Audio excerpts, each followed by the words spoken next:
275 BS Missoula. It's time for Montana's only daily sports talk show, Nuanez Now. Watch the show statewide on SWX Montana Television. I like football! Now here's your host, Coulter Nuanez.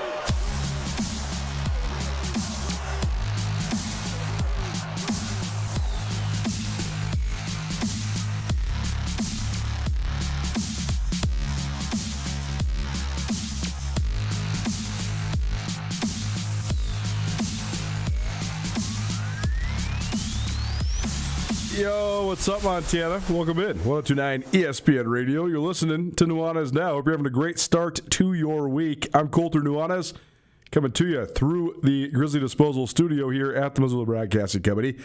Grizzly Disposal has one bin recycling. They can pick it up right at your house. Plastics, cardboards, cans, they got you covered a couple times a month. If you'd like to add the service or make the switch or both, call 406-541-7171. That's 406-541-7171. Grizzly Disposal, the only bears that should be in your garbage. We're going to get to some more of the listener questions. If you have questions, comments, concerns, subject matters for us, let us know. 406-888-1029. That's 888-1029. Text us, and then Hayden can organize those texts for us, and then we can get to them when we do. We had a whole bunch of texts last week. It was a fun week last week. On Cinco de Mayo, we gave away tickets to Luke Bryan and Jason Aldean, which is coming to Washington Grizzly Stadium in August. That was certainly a hot giveaway, so appreciate everybody for their engagement there. But that was sort of the call to action was let us know what you want us to talk about. We're going to keep doing that because it's fun. It's fun to have you guys involved, so let us know. 406-888-1029. We are going to talk everything from the Mount Rushmore of Grizz football greats, to unbreakable track and field records, to some of the top marks that we saw last week in Bozeman on the track. We're also going to talk some high school football because there's drama going on up in the Flathead Valley. Touched on this last week, but certainly we'll continue to hash this out because it's a big story. Grady Bennett suspended for the first two games of the upcoming football season for recruiting. So what does it all mean? Glacier actually put out a statement about this after the Montana High School Association levied these penalties. That's all here. This is hour number one. Hour number two, an evolving discussion, one that I've had with very many people in my life. I was talking to my wife about this. Why is it that the NBA is having a harder and harder time producing household names? If you look at strictly the ratings, the NBA is as popular as it's ever been in terms of the amount of people that are watching the playoff games. But like the common sports fan, I think is more disconnected from the NBA than any time I can remember in my lifetime. I'm certain it's not as disconnected as Americans were in the 60s and 70s from the NBA, but the NBA was an afterthought. There was not live NBA games to be found anywhere. Like you had to watch the finals on tape delay. All the finals in the 1970s, those were being played at 11 o'clock at night on tape delay. There was no live broadcast of NBA games really until the late 70s, early 1980s. Certainly Magic Johnson, Larry Bird, they're the ones that sort of ushered in the new era of the NBA. David Stern, former commissioner, he deserves a ton of credit for that as well. But I was talking to my wife about this. She did not really watch the NBA when she was a kid. She does not really like the NBA now. She does like basketball. She likes watching both high school and college basketball. We watch that together in the winters quite often. And I asked her the reasons why. But then we were talking about just the NBA and again, she's just one example here, but I think that like the vast majority of, maybe not the vast majority, I think a lot of people, dare I say most people, in the 90s knew exactly who, not just Michael Jordan. I mean, he was a worldwide phenomenon. He's one of the most famous people in the history of the world. But knew who David Robinson, Patrick Ewing, Charles Barkley, John Stockton, Karl Malone, Hakeem Olajuwon, Patrick Ewing. Like, I think the most people knew who those guys were. Now, like Shai Gilgeous-Alexander's about to win MVP of the NBA for the second year in a row. Maybe it goes to Nikola Jokic, but either way, both those guys are having unbelievable careers so far. And if you look at Shai Gilgeous-Alexander's last 4 seasons, you could put it on par with basically any guard that the league has ever seen. I mean, his shooting splits are better than Michael Jordan's. He is much more efficient than Kobe Bryant ever was. Kobe Bryant averaged 30 or more points per game 4 times in his entire career. Shai Gilgeous-Alexander's averaged more than 31 points per game 4 years in a row, while also shooting between 51 and 57% from the floor. There's truly nobody that's ever really done this with the way that he's doing it, the efficiency he's doing it at. Yet he's not a household name. I think that NBA fans certainly know about SGA. But like the difference between like his level of fame and leave Michael Jordan out of it, even Kobe Bryant or even Allen Iverson, Vince Carter, all that stuff, like all these guys. So I want to know why. I think there's a whole bunch of different reasons why maybe the NBA is not producing the household type of scuttle that it once did. But then you get to thinking, is that also true in other sports? We just don't really acknowledge it? First of all, I think that fantasy football has influenced the knowledge that people have about football so much. But it hasn't done almost anything to shed light on all the players in the NFL that are so important that don't touch the ball. I think the common NFL watcher, they could name 50 receivers and 30 to 50 running backs and probably 40 or 50 quarterbacks because of fantasy football. They could name 20 tight ends because of fantasy football. How many of those same people could name the top 20 corners in the NFL or the top 20 offensive linemen or even interior offensive linemen, the top 25 defensive tackles? I just don't think a ton. So maybe this is a cross-sport phenomenon. I don't know. There's a lot to be had there. That's all then going to lead us into our latest recruiting interview. We've been going back and forth between Grizz and Cats. Montana State has 3 in-state commits. We've heard from Leighton Erickson from Seiko, and we've heard from Dax Yeager from Shoto. Now we go to Laurel, where Cade Librand is the latest commitment to Montana State. He will join us here about 5:30. Caught up with Cade last week. He's the top offensive line recruit in the state of Montana.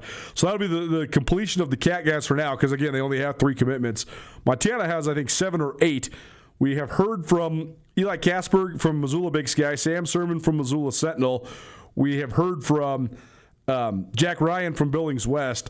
I also have recorded Braden Zickman from Manhattan, so we'll play that for you later on this week.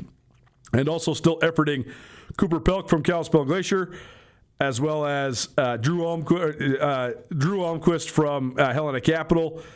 And I think I'm missing one, but I'll get to my list. But we'll fill in the blanks on all those in-state recruits here this week or next week. So looking forward to that. In terms of stuff coming up later on this week, actually have some stuff in the can, which is always a relieving feeling for me. Bobby Kennedy, the head coach of the Montana Grizz football team, will join us later on this week. Excited to share that interview with you. Also caught up with Brett Myers, who is the new offensive line coach for the Grizz. So that'll be fun. And also have some content with Taco Dowler and Adam Jones from Montana State. So we'll share that with you later on this week. And also caught up with Eli Gilman from the Grizz side of things, too. So plenty of the superstar laden top players in the state of Montana. They'll all join us here later on Nuanez Now. Recorded those all last week, so we already got those ready to roll. And I think you're going to find each and every one of those interviews to be insightful. So that's the scoop for today and the week. Let us know what you want us to talk about. 406-888-1029. You can always stream us, 1029ESPN.com. You can also find us on YouTube and on Facebook and on Twitch. And appreciate you for joining us, no matter how you're tuning in. I hope everybody had a fine Mother's Day. Ours was delightful. Certainly one of the most fun Mother's Days I can remember, honestly. Saturday, I went to the farmer's market and then played some golf. And my wife went to brunch with her friends, and I trust they had a great time. And then on Sunday, we went to Kara's nursery, got all sorts of vegetables and flowers and stuff for the garden, and then spent most of the day planting it.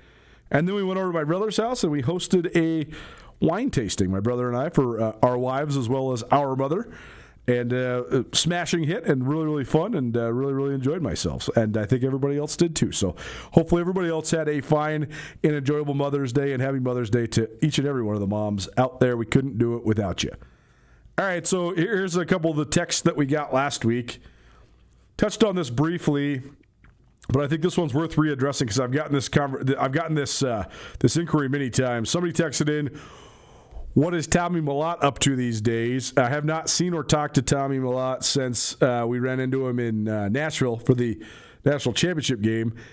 He was doing he was moonlighting, let's say, with our good friends at ABC Fox, SWX, doing some content with Sean Rainey, Ben Wyman, and those guys. Kind of like this sideline analyst type stuff. At that time, he was coming back from a surgery. He had hip surgery, so he's trying to get healthy from that. He had gotten, if you haven't been following, got drafted by the Raiders, went through training camp with the Raiders, then got released by the Raiders. He got picked up by the Saints and signed to their practice squad. Then this hip issue arose, so he decided to get that fixed. I've heard that if he got back healthy, then the Saints might give him another opportunity to get on the practice squad, but also he was maybe weighing options to potentially go to Canada. The Calgary Stampeders have his rights. Dave Dickinson, the Grizz great quarterback, is the head coach of the Calgary Stampeders. I think Canada would be a great fit for Tommy Mellott if he wants to play quarterback. I think that's the spot that's probably the most natural to him as a guy that played quarterback basically his whole life. But also, like, if you have an opportunity to get a chance in the NFL, I just don't know what you do. And then there's also the opportunity maybe that he hangs it up. So I'm unsure, but certainly want to probably catch up with Tommy one of these days. So we'll work on it. Certainly want to see what he's got going on, but certainly has a bright future. If he doesn't pursue the game of football any further, just because of his, his academic acumen was incredible. I mean, he was one of the best student athletes I've ever seen, one of the best student athletes I've ever covered. Finalist for the Campbell Trophy, and basically the scholar student athlete of the year at Montana State multiple times. Got a degree in financial engineering, so I think he's set up either way. But certainly, if he does want to give football another run, that would be fun to follow along with. We also did a pretty lengthy segment on the next wave of FCS schools that might head to the FBS. I guess my theory there was maybe UC Davis is the leader in the clubhouse, but other than that, I don't really see anybody besides sort of the teams out west that include Davis, Montana State, and Northern Arizona. I did get several texts today. It's amazing how frustrating the internet can be, and how many fake things are on the internet. There was a leak, some sort of it was like a fabricated leak about how Montana and Montana State were going to announce this week that they were joining the Mountain West. If you saw this or you Googled Montana State Mountain West, it is the first thing that comes up. It's in a Facebook group, but that's fake news. At least that's all I know. That is not the case. Here's the thing. The Mountain West is not going to let a team just move up without basically a fee to join. And Montana and Montana State are going to be tied at the hip for the foreseeable future, if not forever, because of the Board of Regents and the desire to keep them in the same division, keep the rivalry strong, all that. And so if North Dakota State has to pay $17 million to get in the Mountain West, you got to think of that as, for the state of Montana, times 2. That's $34 million. That's just the one-time fee to move up. That doesn't include then the fact that you're going to have to probably close to double your athletic department budgets. You're going to have to add $20 to $25 million per school. So that's another $40 to $50 million for the state to figure out how to do it, and that's annually. That's every year you have to come up with that money. So where does that money come from? Do you privately fundraise that money? Is it part of a state stipend? I don't know, but I just really don't see that money being there at this exact moment. So I don't see the Cats or the Grizz moving up in the immediate future. I do think there's an opportunity maybe that where everything will fracture and all of a sudden the group of five is going to want to realign.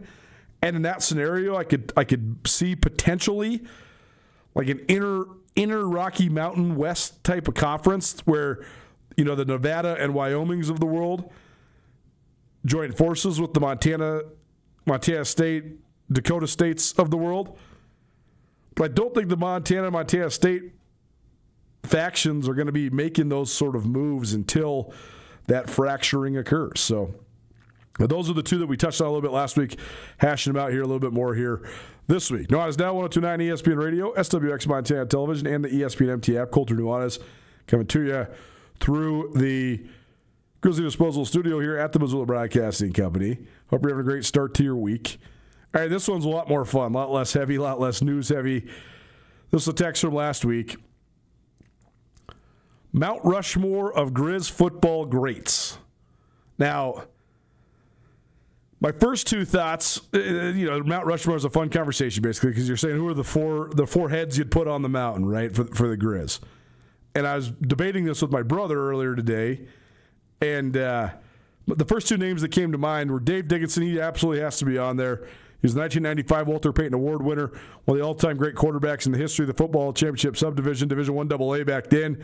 Led Montana to their first ever national championship in 1995. He's a Montana guy from Great Falls. He's in the College Football Hall of Fame, which I believe he's the only Grizz in the College Football Hall of Fame.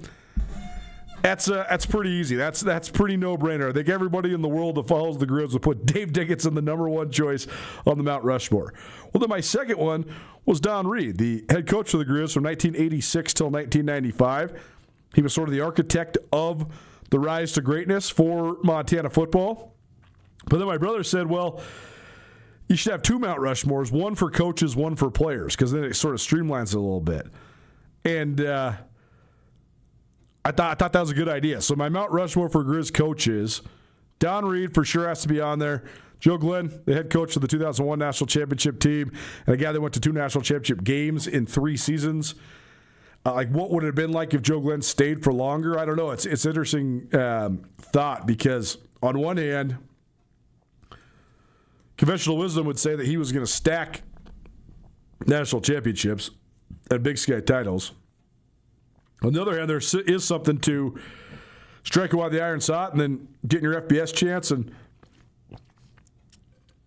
you know, it's like the young music star who hits it big but then flames out or dies early. Like Nirvana, for example. You always wonder, like, what could have been. But you continue to wonder that because you don't know what could have been. Whereas if somebody stays, like let's say Joe Glenn stays, and let's say he doesn't ever recapture that glory, it's very much what happened to Bobby Houck, who also obviously has to be on the Mount Rushmore. But like with each great season that then ended without a national championship, that starts to really color people's opinions of the resume of a coach like that. Like on one hand, Bobby Houck won 8 Big Sky championships in 15 years. On the other hand, his teams never won a national championship. On one hand, he made it to 6 semifinals. But on the other hand, they lost in the semifinals, 3 times? I guess they made it to 7 semifinals. They lost in the semis 3 times and won in the semis 4 times. Made it to the national championship game 4 times, but 0-4 in national championship games. So certainly the longevity can help you and hurt you at the exact same time when it comes to these conversations. And then the fourth on the Mount Rushmore for Grizz coaches, Mick Dennehy's sort of the low-hanging fruit because he was the coach in between Don Reed and Joe Glenn. Dennehy, I think that the 2 best Grizz teams that didn't win the championship are the 1996 Grizz. Like a lot of people would argue that team was as good, if not better, than 1995. They just happened to run into Marshall in the championship game that year, and Marshall happened to have a player named Randy Moss, who then went on to become one of the great players in the history of football. So who knows what that team would have looked like if they didn't run into like one of the greatest juggernauts in the history of Division I AA. So Coach Dennehy deserves credit there. I mean, you take over for a legend in Don Reed when Don Reed retires after the 95 championship season. You lose Don Reed, you lose Dave Dickinson, and then you win 14 straight games. You beat the tar out of Oregon State early in the year, and you go to the national championship, but you fall short because you have to play one of the phenoms in college football history. So Dennehy certainly deserves credit for that. Dennehy also, his teams after 96 were good, but not as good as like 93 to 96 had been. And then he went to Utah State, so he had a pretty smaller sample size. But I think that I love Coach Dennehy, and he's been on the show before, and he's an awesome dude. But I think that my fourth spot on the coaching Mount Rushmore for Grizz football would go to Larry Donovan. And Larry Donovan's win-loss record was nothing crazy, especially considering some of the guys that came after him. Donovan was the head coach for Montana from 1980 to 1985. He went 25-38 during those seasons.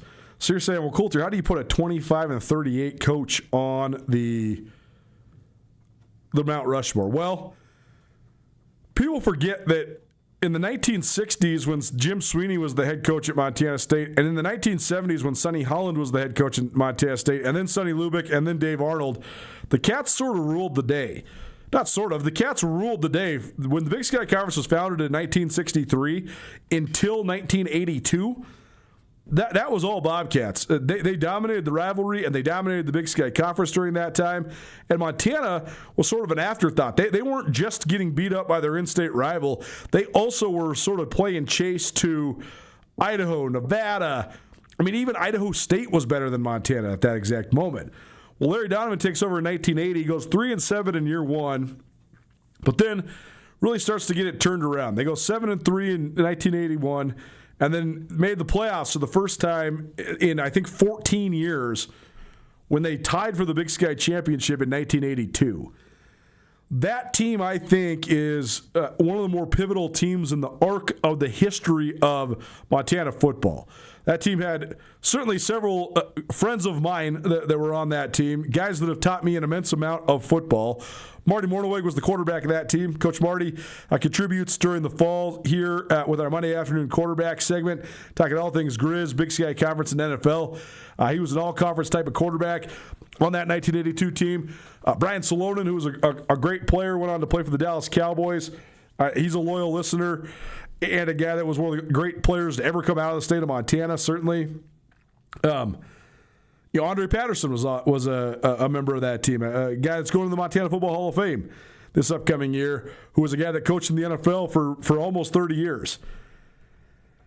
On down the line, Paul Reynaud is a great track and field mentor around western Montana. He was on that 1982 team. They had a lot of great players on that 82 team. What that team did was, first of all, they won the first league title that the Grizz had won since 1969. Second of all, that team really sparked some momentum within the community. And when Harley Lewis, who was the athletic director at Montana in the early 1980s, when he had a little bit of momentum to build on, he had a 7-win year coming into another 7-win year, a Big Sky Championship. That's what really helped the momentum to raise the money and then build Washington Grizzly Stadium. I think that Harley Lewis and Larry Donovan don't get enough credit for that. Larry Donovan helped raise all that money and help build Washington Grizz. But then he was fired after the 1985 season, and he never got to coach a game at Washington Grizzly Stadium. So that certainly was a bummer. Donovan then went on to coach in the CFL for a really long time, coached the BC Lions, first as an assistant, then was the head coach there in BC. Then he coached the Saskatchewan Roughriders for a couple years. And then he coached in the X League in Tokyo, Japan from 1992 to 2007. Again, I know that the overall record, 25-38, is not maybe up to par, but I do think that he deserves more credit than he's given in Grizz history. I think that's probably, now that I'm just hashing out with myself and having an internal debate here, I think that Donovan deserves credit for the foundation he laid. But I think I do have to probably go with. I'm backtracking here, but I think I do have to go with Mick Denny as the fourth guy on that Grizz Mount Rushmore. But certainly Donovan, an honorable mention. Nuanez Now, 129 ESPN Radio. So then when it comes to the players, Dave Dickinson for sure. Yeah, I mean, what else can you say? The legend of the fall. My second surefire that has to be on there, I think, is Vince Huntsberger. He was the two-time Big Sky Defensive MVP. He was the best defensive player on Montana's 2001 National Championship team. Certainly the 01 team deserves a ton of credit across the board. Like, if you're thinking about their best players, certainly Jimmy Ferris, Atu Molden, a couple wide receivers that were really prolific. Johansi Humphrey was a great running back, record-setting running back. Then, the offensive line, probably spearheaded by Thatcher Slay. He's a guy you probably have to mention as well. The defensive, just everybody on defense, but particularly guys like Andy Pedic and Tim Bush. Both those guys were tremendous players. But I think Huntsberger's the one that you'd point to. He was the sort of the captain, the leader.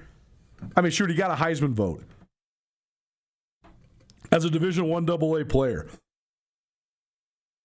That's pretty crazy when you think about it. And the fact that he's from Libby and, that he was so consistent throughout his career. And then, he's an academic All-American as well. I mean, he's a guy, he's a doctor. I think he lives in Sandpoint, Idaho still. But he was a guy that was an unbelievably prolific player and also a really, really smart guy who then has done great things off the football field as well.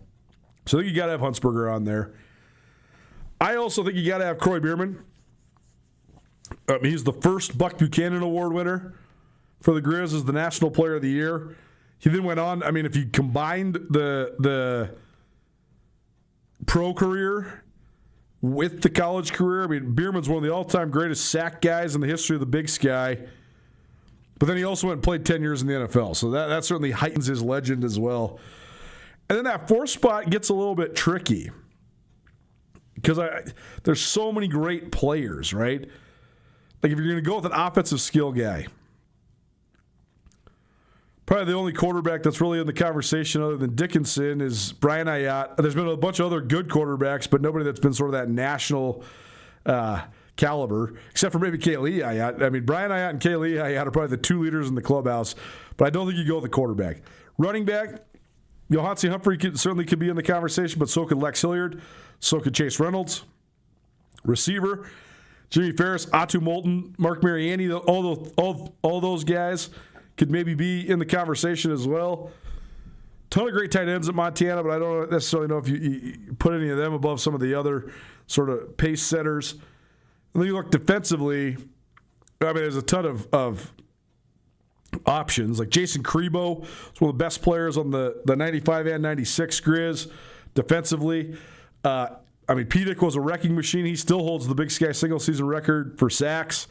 He was a great number 37. Both those guys, Crebo and Pedic, were number 37s. Trey Young was a multiple-time Big Sky Defensive Player of the Year, one of the great safeties that the league has seen. Colt Anderson has to be considered as well. If I was picking it based on just pure talent, my fourth spot would go to Tremaine Johnson. No question. I think Tremaine Johnson is the most talented player the Grizz have ever had.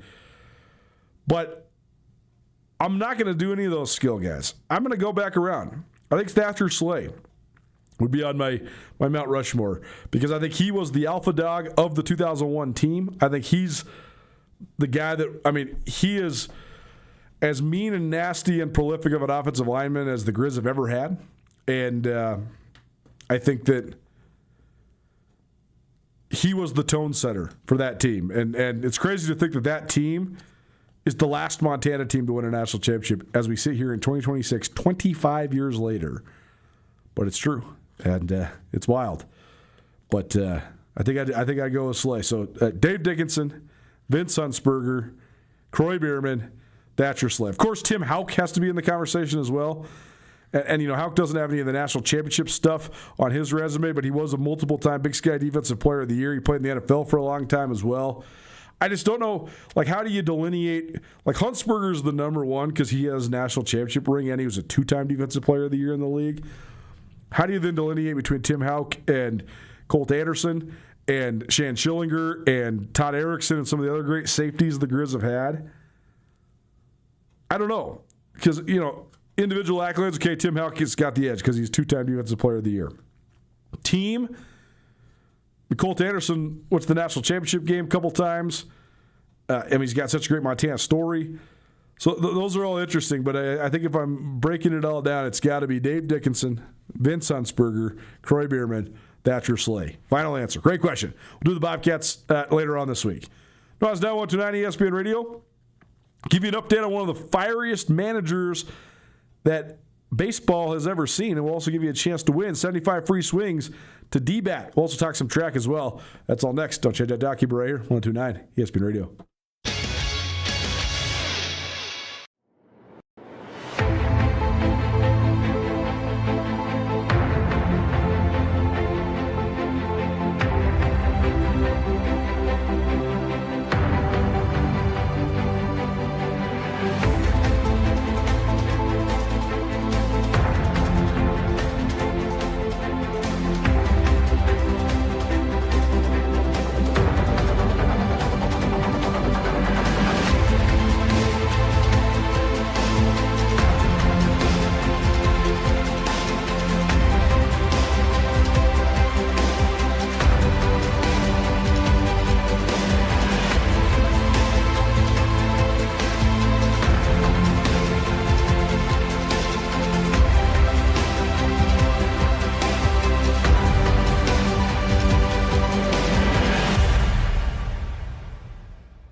DeMorris Buick GMC is ready to help you safely travel Montana's scenic roads in comfort and style. Stop by DeMorris today and test drive some outstanding SUVs. Right now, take advantage of closeout pricing on the uniquely designed and well-equipped 2024 Buick Encore GX with models starting at $28,895. Don't miss this opportunity. Go to demorris.com to preview our inventory of 2024 Buick Encores and then pay a visit to DeMorris Buick GMC on West Broadway in Missoula, your family-owned hometown dealership for over 60 years. It's easy to see why Montana is the treasure state. At the University of Montana, we look inside. We see an old truth with fresh eyes, that Montana's greatest treasure is its people. So whatever tomorrow brings, we meet it the only way we know how, with a mind for making. Because what's made in Montana is remaking the world. ESPN Missoula Sports Center. The Eagles are the city champions for high school baseball in the Garden City. Hello, I am Hayden Smith. Missoula Big Sky Baseball secured the city title by beating Hellgate 8-3 last Thursday night at Ogren Park. The win put them at 3-1 against their two crosstown foes in conference games, while Sentinel finished 2-2 and Hellgate ended 1-3. It's the second consecutive season Big Sky has earned the city champs label through the 2 years that the Missoula schools have been sponsoring the sport, and it's the first time they've achieved it under head coach William Keffler. Big Sky needed the win over Hellgate for more than just bragging rights. The Eagles had lost 2 games in a row, including a game against Sentinel on Tuesday, heading into their final crosstown showdown. The Eagles had started conference play with a 5-0 record in the Western AA before the back-to-back losses. Big Sky lost 7-4 to Kalispell Glacier on Saturday, dropping to 10-4-1 in overall record. Big Sky, however, still leads the Western AA standings with 1 conference game remaining in the regular season. The Eagles play Butte on Tuesday before finishing the regular season against East Helena. Bozeman Gallatin has dominated the Eastern AA in baseball so far this spring. The Raptors are undefeated and are riding a 14-game winning streak into the stretch run of the season. The Eastern AA features 8 schools participating in baseball, while the West features 5 teams in the race for the postseason. This ESPN Missoula Sports Center is presented by Canyon River Golf Club.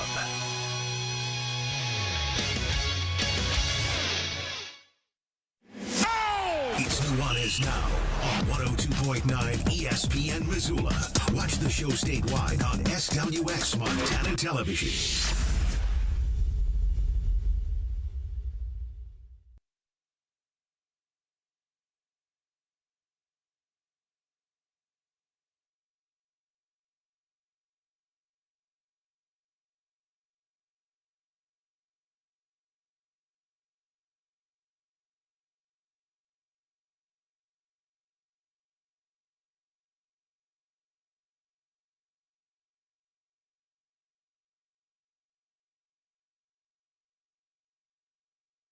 Welcome back. 102.9 ESPN Radio. You're listening to Nuanez Now, coming to you live from the Grizzly Disposal Studio.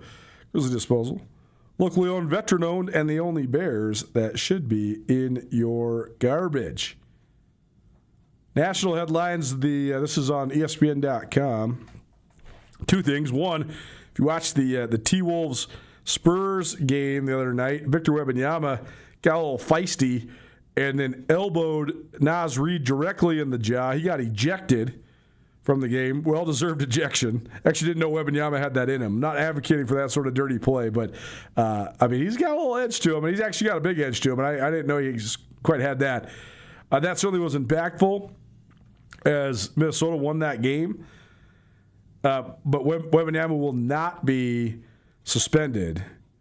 This is according to sources.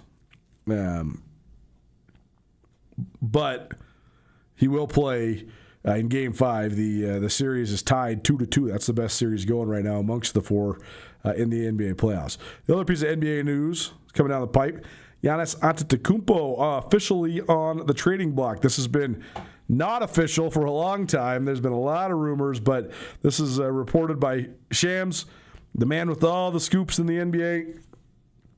Milwaukee Bucks open for business on trade calls and offers for 2-time MVP Giannis Antetokounmpo entering the NBA draft combine and 6 weeks out from the draft. So where will Giannis land? It's been a good run for him in Milwaukee, but certainly I think that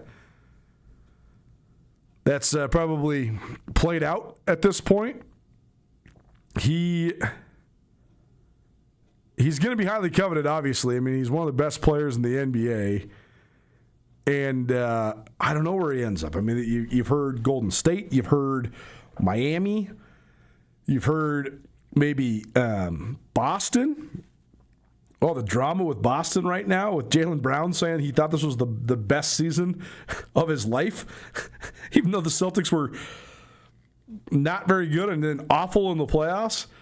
And you wonder if that was like a veiled shot at Jason Tatum. I don't know. Like, do those two like have a bad marriage? I don't know. And does they break them up maybe and send Giannis to Boston? Unsure. More NBA coming up here in just a little while. But first, we'll talk some baseball. Then we'll talk some track. It's Nuanez Now 102.9 ESPN Radio. Diamond Time, probably presented by DBAT. DBAT is a baseball and softball academy in Missoula. It's more than just batting cages, although the batting cages are awesome, but they can also help you fine-tune your swing. If you are an up-and-coming player, you're a youth baseball player, a little leaguer, you're a high school baseball player, you're a Legion baseball player, softball, all that, they can help you lock your swing in. They also have a great pro shop where you can get all your baseball gear. It's located at 821 Burlington Avenue in Missoula. You can visit www.dbatmissoula.com. And if you want to try DBAT, I got 75 free swings for you.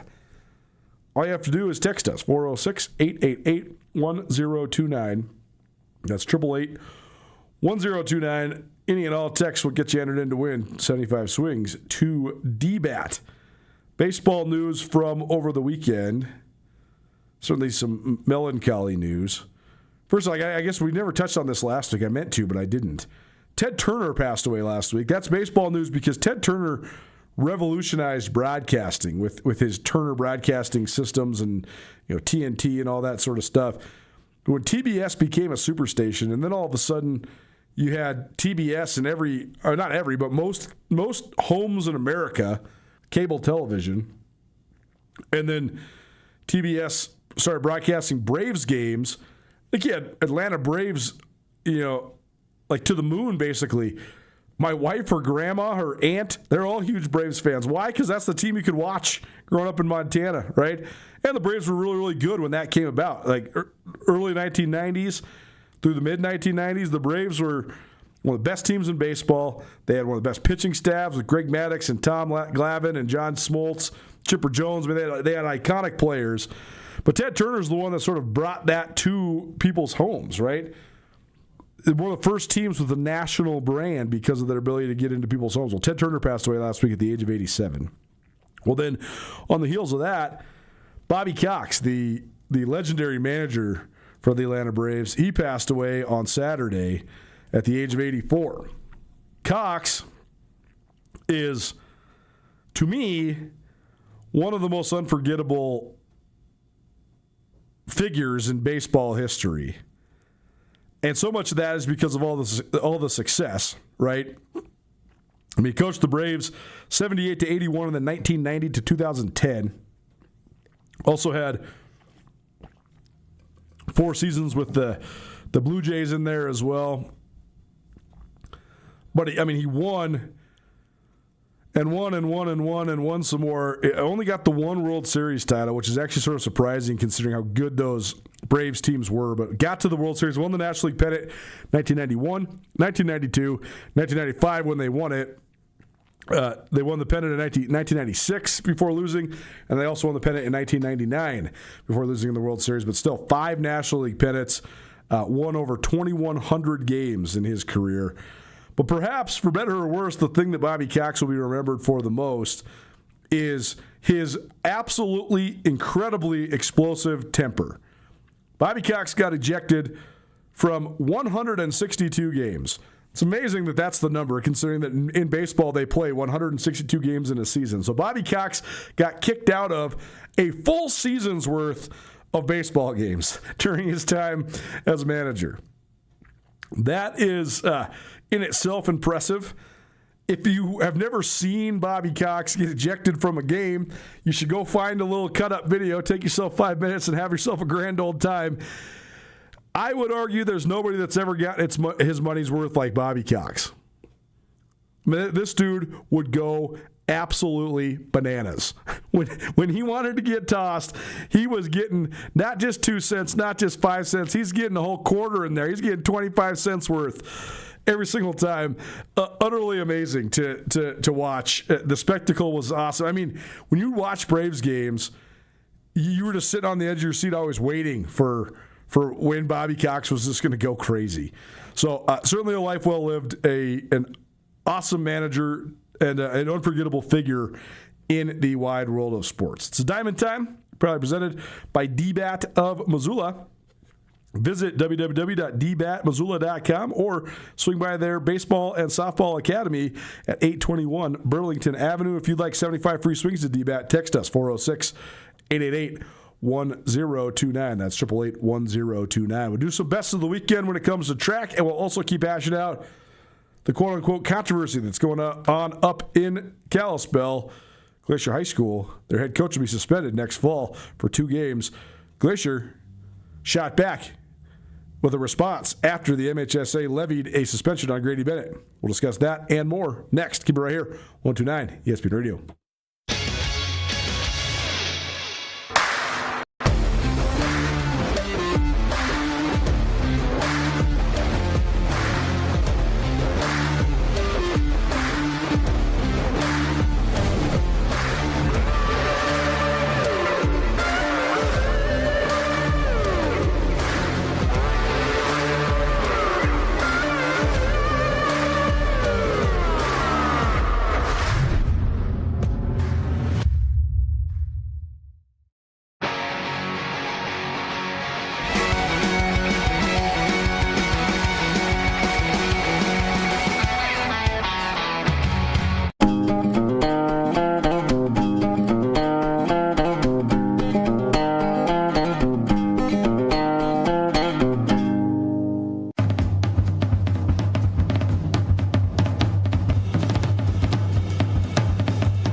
Flesh Swap changed the tire game more than 70 years ago. Today, we still believe you should get more from less. Like more hustle, less hassle. More of the best service around, less of the runaround. Because we include America's best tire warranty in every tire we sell. So you get more unbeatable warranty, less charging you extra. It's why we're more than proud to say, you get more from less.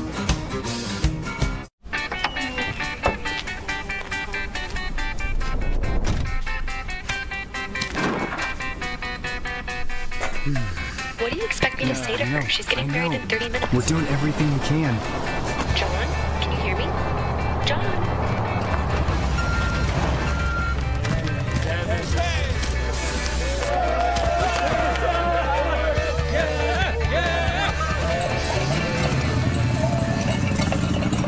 Mountain Town Vacation Rental Management, your local partner for vacation rental success. We provide a fully customized hosting experience tailored to your needs and goals. Your home is listed on every major site, helping you maximize visibility and bookings. And our local team is available 24/7 to handle guest needs and booking inquiries. Let us take the stress out of managing your vacation home. Contact us today at mountaintownvrm.com or give us a call at 406-369-3080.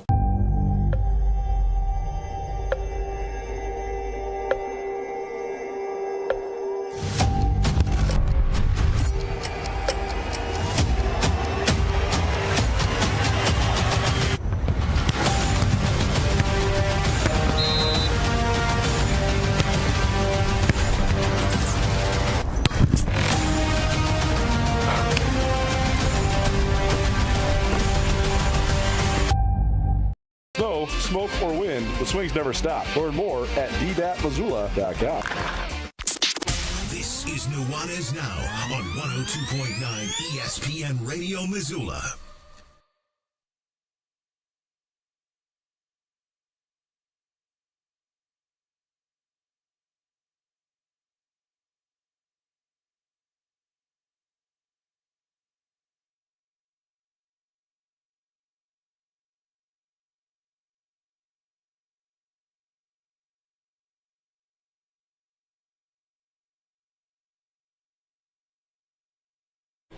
Welcome back. Warren Zevon, underrated. Speaking of Havana, I've been obsessed lately with reading about boxing during like the mid 20th century. I'm talking like Depression through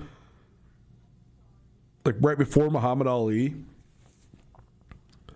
This new obsession came about because I was going through, well, man, where to even start when it comes to what triggers me to go down rabbit holes. But, okay, long story short, one of my good buddies has been working at the Washington Post for a long time. He's one of the best sports writers I know. He made, every year there's a publication that comes out called America's Best Sports Writing. He made this. This is a guy I went to school with, Roman Stubbs. He's a University of Montana grad and a proud Montanan, grew up in Great Falls. And he's always been one of the best writers I've ever known. We made America's Best Sports Writing, and then he got laid off because everybody at the Post sports section got laid off. So I was talking with him, and you know, keep your head up, buddy, whatever. But then we were talking about that greatest sports writing, so I busted out one of my older. I have a whole bunch of volumes of America's Best Sports Writing, so I busted out one. It was a great story about boxing, about Jack Dempsey. So then I was going through some of my other in my library, and I found Gay Talese's awesome book, Silent Season of a Hero. That's the excerpts of all Gay Talese's. If you don't know who Gay Talese is, he was a phenomenal writer in the 40s through 70s for the New York Times, the New Yorker magazine, and Esquire. He wrote all the way up until in the mid 2000s, but his most prominent time was that time in 40s through 70s. One of the articles in there is about Muhammad Ali, but not Muhammad Ali when he was in his prime, but Muhammad Ali when he, in the mid 1990s, when Parkinson's was first starting to set in. But the story was set in Havana, Cuba. And it's basically about Muhammad Ali hanging out with Fidel Castro. And Gay Talese just wrote a story about that. And it's epic. It's unbelievable. That plus the story about Joe Louis when he was the heavyweight champion of the world and the story about Floyd Patterson in his post-retirement are three of the greatest stories I've ever read. And they're all in that exact same Gay Talese book.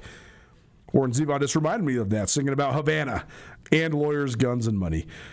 Nuanez Now 129 ESPN Radio, SWX Montana Television, and the ESPN MT app.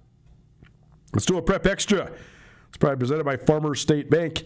Farmers State Bank, enriching the lives of Montanans since 1907. If you followed along last week, Kalispell Glacier head coach Grady Bennett was suspended for 2 games by the Montana High School Association for violating the MHSA's rules against recruiting. This will be the first 2 games of the 2026 season.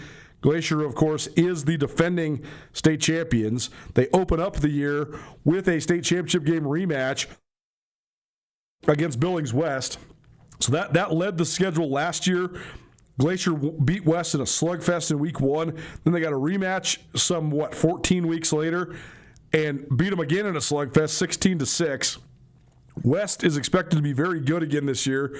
Both West and Glacier are always good. I do think that Glacier probably has a little bit more to replace just because they have to replace Jackson Presley, who was a 3-year starter at quarterback and a record setter. Although Billings West has to replace C.J. Johnson, who was a 3-year starter at quarterback, and they also have to replace the best recruit that come out of Montana in the last 20 years in Matt Ludwig. But they also have some great players like Walker Olson, Jack Ryan. There's some good talent at West as well. So that should be a good game. How much impact is not having Grady Bennett in that game remains to be seen. This punishment for Bennett came after a formal protest by Big Fork High School and a hearing by the MHSA's executive board. This was in late April. The board voted unanimously that Glacier was guilty of recruiting. Then they voted 6-2. There's 8 people on the board. They voted 6-2 to suspend Bennett for 2 games while also fining Glacier $100 as part of a private reprimand. Now, this is not the first recruiting violation I can think of in Montana high school football. This has happened a couple times just in recent years.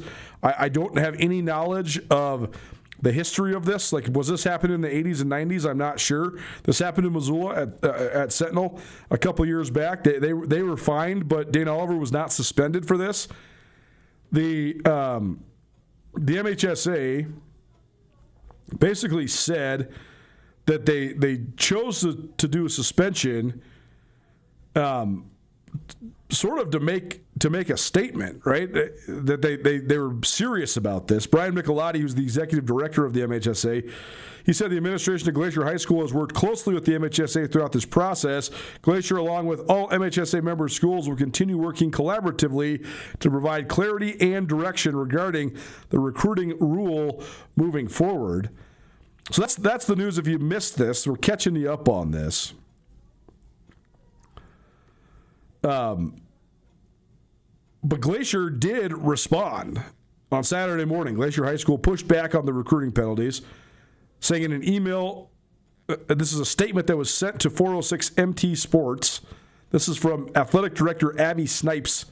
She's also the softball coach there at Glacier, so she's been on the show because they won the state softball tournament a couple years ago. She said, Glacier High respects the MHSA and their governing body fully, but still disagrees with the ruling and outcome of this hearing. Glacier acknowledged contact between Bennett and a prospective student, but denied any wrongdoing. The email went on to say, quote, Coach Bennett was contacted by a student who lives in the Kalispell School District and was registered to start classes at Glacier High School. We, this is Glacier, do not recruit student athletes to Glacier. This case was no exception as the student initiated and requested the transfer based on their decision to participate in one of Glacier High School's unique academic program offerings that was not available at their current school.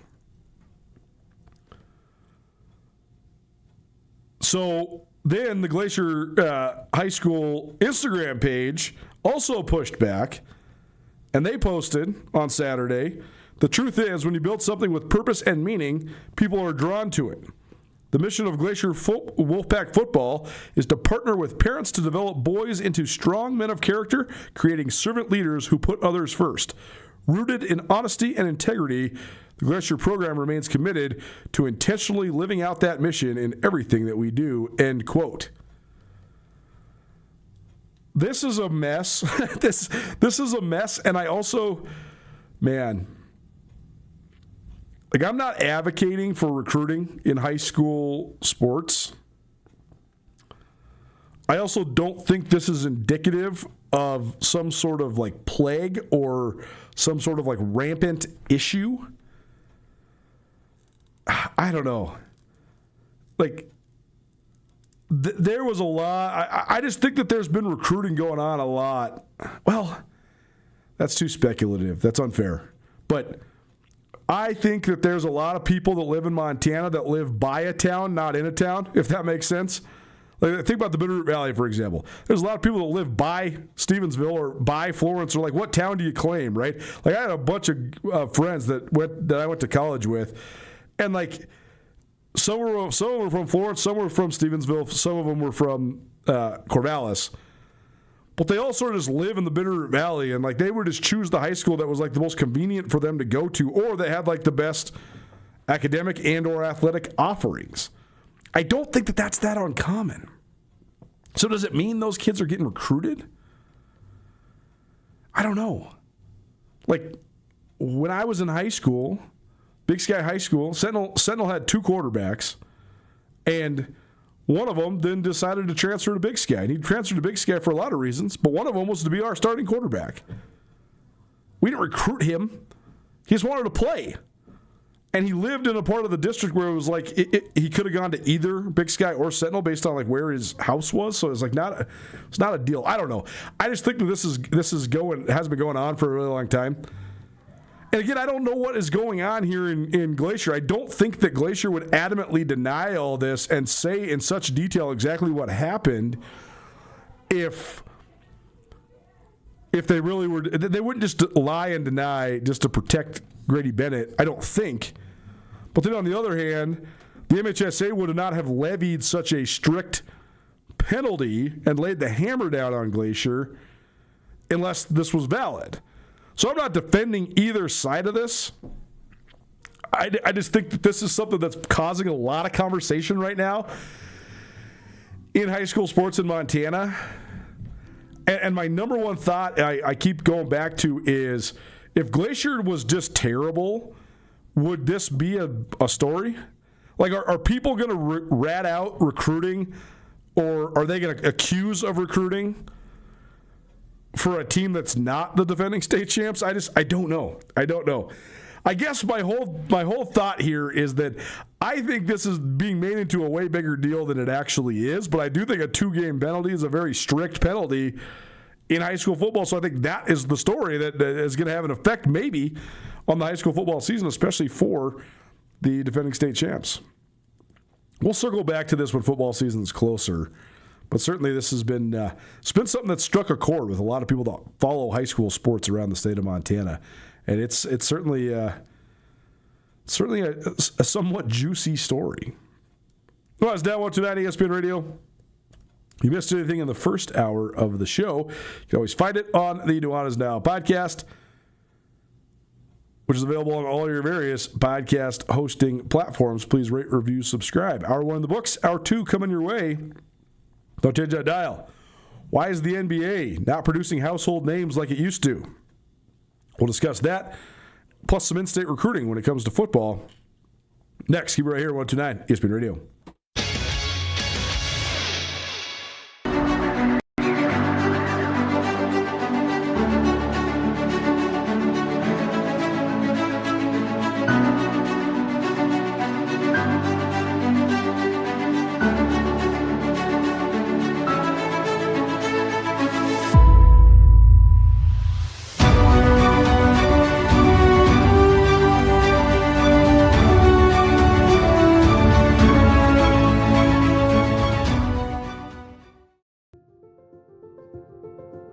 Life can change in an instant.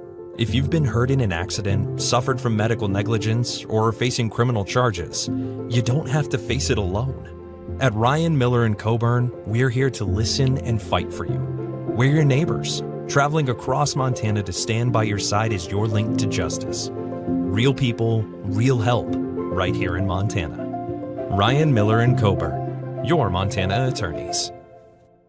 DeMorris Buick GMC is ready to help you safely travel Montana's scenic roads in comfort and style. Stop by DeMorris today and test drive some outstanding SUVs. Right now, take advantage of closeout pricing on the exceptionally designed 2024 Buick Envision with models starting at $39,795. Don't miss this opportunity. Go to DeMorris.com to preview our inventory of 2024 Buick Envisions and then pay a visit to DeMorris Buick GMC on West Broadway in Missoula, your family-owned hometown dealership for over 60 years.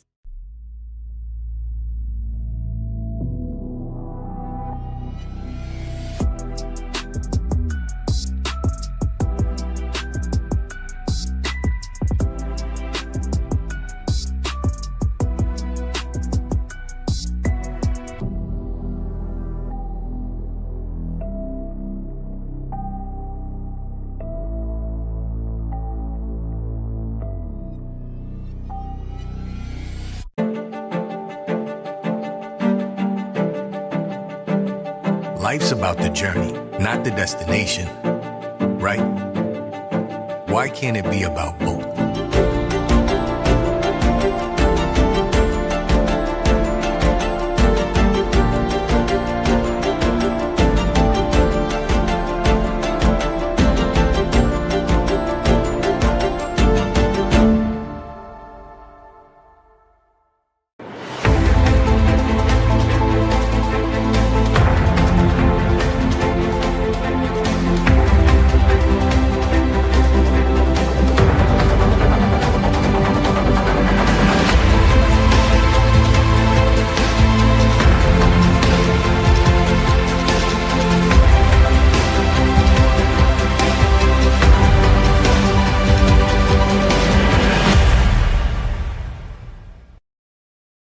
ESPN Radio for Western Montana, KKVU HD3 Stevensville, and 102.9 FM on K275BS Missoula. ESPN Missoula Sports Center. The Eagles are the city champions for high school baseball in the Garden City. Hello, I am Hayden Smith. Missoula Big Sky Baseball secured the city title by beating Hellgate 8-3 last Thursday night at Ogren Park. The win put them at 3-1 against their two crosstown foes in conference games, while Sentinel finished 2-2 and Hellgate ended 1-3. It's the second consecutive season Big Sky has earned the city champs label through the 2 years that the Missoula schools have been sponsoring the sport, and it's the first time they've achieved it under head coach William Keffler. Big Sky needed the win over Hellgate for more than just bragging rights. The Eagles had lost 2 games in a row, including a game against Sentinel on Tuesday, heading into their final crosstown showdown. The Eagles had started conference play with a 5-0 record in the Western AA before the back-to-back losses. Big Sky lost 7-4 to Kalispell Glacier on Saturday, dropping to 10-4-1 in overall record. Big Sky, however, still leads the Western AA standings with 1 conference game remaining in the regular season. The Eagles play Butte on Tuesday before finishing the regular season against East Helena. Bozeman Gallatin has dominated the Eastern AA in baseball so far this spring. The Raptors are undefeated and are riding a 14-game winning streak into the stretch run of the season. The Eastern AA features 8 schools participating in baseball, while the West features 5 teams in the race for the postseason. This ESPN Missoula Sports Center is presented by Canyon River Golf Club.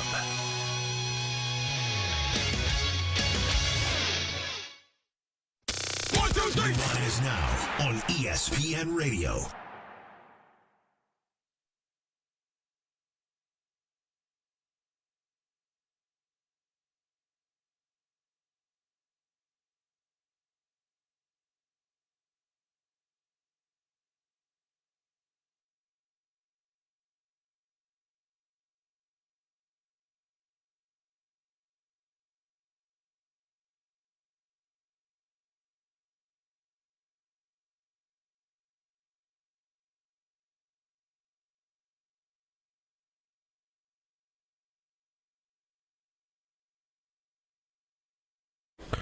Welcome back. 102.9 ESPN Radio, SWX Montana Television, and the ESPN MT app. Colter Nuanez coming to you through the Grizzly Disposal studio here at the Missoula Broadcasting Company.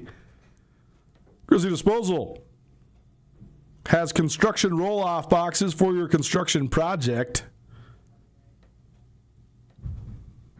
They can get them to you within 24 hours or less, so don't wait days or even weeks.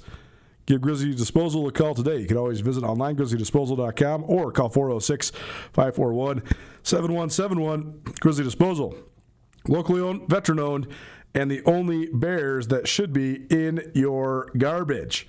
Missed listening to the show, you can always find it on the Nuanez Now podcast, which is available on all your various podcast hosting platforms. Please rate, review, subscribe, all that good stuff. We talked some of your listener questions, including our Grizz football Mount Rushmore. Do a Bobcat one tomorrow. Also talked about Bobby Cox, the legendary manager for the Atlanta Braves, passing away over the weekend. And we also talked some high school drama going on at the Flathead and much more. So go check it out on the Nuanez Now podcast, hour number 1 from today. And to do us a favor, please subscribe. All right, so here's the entry point. This conversation, by the way, probably presented by Cash One Pawn. Cash One Pawn, the premier pawn shop in Western Montana. Shop online, Cash One Pawn. That's cash, the number 1, pawn.com. Why is the NBA not producing as many household names as it used to? Here's the entry point to this. If you look at the ratings, and you look at the television contracts, the NBA has never been so popular. It's the highest rated playoffs in like 17 years right now. But I also think that there's a huge number of passionate sports fans that are turned off by the NBA and have turned off watching the NBA. Every time we talk about the NBA, it's the thing I get texted about the most. Why are you talking about the NBA? I hate LeBron. I hate SGA. Blah, blah, blah, blah, blah. Okay. Some are the arguments I get, and some, we're going to get into all of it, but I do think that it's sort of crazy that if you rewinded time, go back 30 years, go back to the mid-1990s, I think the vast majority of people that followed sports in America not only knew who Michael Jordan was, but they knew who Scottie Pippen and Dennis Rodman were, but they also knew who John Stockton and Karl Malone were, Hakeem Olajuwon, Charles Barkley, Clyde Drexler, Magic Johnson, Larry Bird, David Robinson, Patrick Ewing. These guys were like larger-than-life figures that had a whole bunch of marketing behind their names and also just a whole bunch of exposure. They were household names. Now, there's a few household names left in the NBA, but mostly they're the guys that are old, that have been in the NBA for 15 to 20 years. LeBron James, Kevin Durant, Steph Curry. I think that Shai Gilgeous-Alexander is such an interesting litmus test. He's the reigning MVP. He's probably going to be the MVP again this year. He's averaged more than 30 points per game 4 years in a row.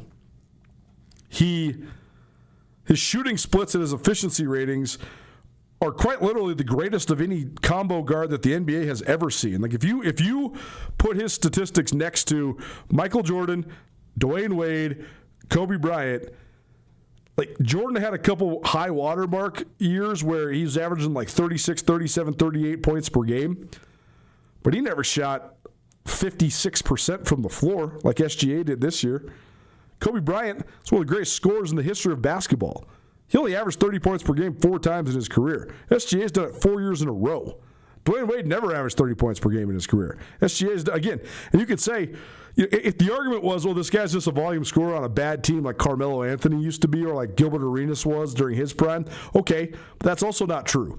The Thunder have won like 120 games over the last 2 years. They're one of the greatest teams statistically in terms of their dominance that the NBA has ever seen. If they go back-to-back with an average margin of victory of what? I mean, it has to be record-setting so far in the playoffs. If they continue that pace, they're 13.5-point favorites on the road tonight. I know the Lakers are out of gas, but the Thunder are basically a double-digit to mid-teens favorite every single night. And this is the second round of the playoffs. We're in the final 8. They're dominant. So what about SGA, and which begs a bigger question, what about the NBA right now has it so polarizing? Well, I understand the thought about flopping. Like, I think that's one of the biggest arguments that NBA haters say. I can't watch it because the guys flop too much and they're all so dramatic and they whine and cry to the refs so much. All right, I feel you. I wonder how much of that, though, is colored by people following the NBA strictly on social media and then getting that force-fed to them. It's pretty easy to cut up a montage of LeBron James with all the times he flops, because he certainly does flop. But if that's the only thing you see is 3 minutes of LeBron flopping throughout an 82-game season, then that's going to increase your bias to think that everybody in the NBA flops. There's a lot of guys that complain. And I think the fact that several of the guys that complain the most are the most visible players in the NBA right now, namely Luka Doncic, LeBron James, and Nikola Jokic. But I also don't think that fully explains it either. Like you always hear, one of my other favorite arguments for people that hate the NBA is, well, there's no defense. That's objectively not true. The defense has never been more sophisticated. It's never been. Here's the thing. I was watching, of all things, Muggsy Bogues highlights this morning. Muggsy Bogues used to get so many steals where, like, a player would have the ball in the post and he would be guarding out on the perimeter, but then he would just dig in and just poke the ball out from the post player and take it from him. You can say, okay, that's great defense. It is. You can't play that type of defense in the NBA anymore, because if you dig down on the post, the guy in the corner is catching it, and that's the easiest shot in basketball. The corner three in the NBA is one of the biggest advantages an offense can possibly have, because the corner three, the way the NBA court's designed, three-point shot in college basketball is the same distance no matter where you're at on the arc. The corner three is a full foot closer on an NBA three-point line than the rest of the arc. It used to be that you had to have like a specialist that's standing over there in the corner. Guys like John Paxson, Jeff Hornacek, Dale Ellis, Hersey Hawkins, the corner three guy. Bruce Bowen was that guy for the Spurs forever. Guess what? Basically every guy in the league is going to knock that shot down at about a 3 out of 4 rate now. There's very few guys that play anything from point guard to center and every other position in between. They can't make that shot now. So you can't play that sort of defense. You can't. I think when people say that they don't play defense in the NBA, what they mean is they don't play help defense. They don't play defense the way you were taught to play defense in high school. You want to know why? Because everybody on the court can shoot. Which then brings me, though, back to a theory that I've had about basketball in general. And that is that I think that the game has gotten so skilled that it's almost overskilled.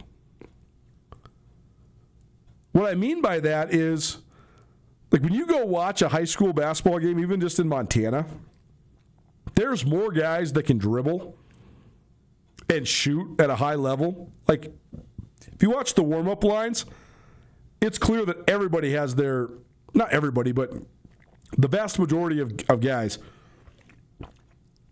have a pretty high level of skill development.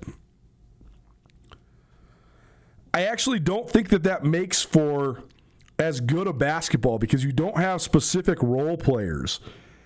You don't have, like, one thing that people always argue about the old school NBA, oh, LeBron would never make it in this era. KD would never make it. They're not tough enough. Do you remember the enforcers from back in the day? I get that.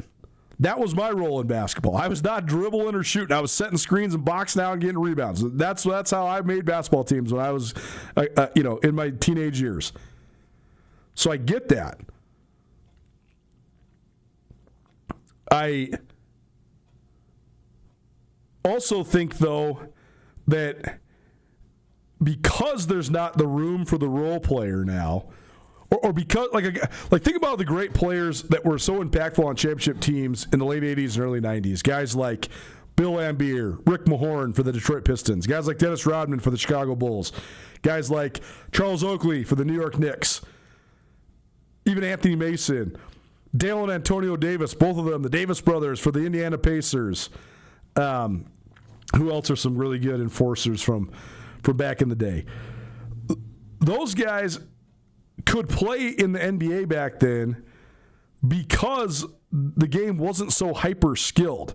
So I actually think that the evolution of skill has made basketball ironically worse. Like, I think about this when I watch AA basketball all the time. The player, and this, I'm talking high school ranks, the players are over-skilled. They're too good at the individual parts of the game, but then they don't hone in the non-individual parts of the game, like cutting and moving and, all the little dirty work things. And I think that's where people of a certain generation watch the NBA and they don't get it. They think that there's no defense because there's not like clotheslining enforcers that are screaming no layups like there was back in the 80s and 90s. Well, part of that's because the court is so spaced out now because everybody can shoot. So I think that when we're comparing eras, you have to sort of realize that it's almost like a completely different sport. So I get it. I get the people that say they don't like the flopping, they don't like the drama, they don't like the entitled attitude of the NBA players, they don't like the crying and complaining to the refs. I get it. What do you think? 406-888-1029. That's 888-1029. But I have to think that there's more reasons than just that. I think one of the big things, here's two parts of this theory of why the NBA is not producing as many household names as they once did. Here's two theories for you. One, in the 80s and 90s, sneakers were one of the big pop culture phenomenons that existed in America. Getting your own shoe. When Larry Bird and Magic Johnson had their Converse, and then Dr. J got his, those are the shoes you had to have.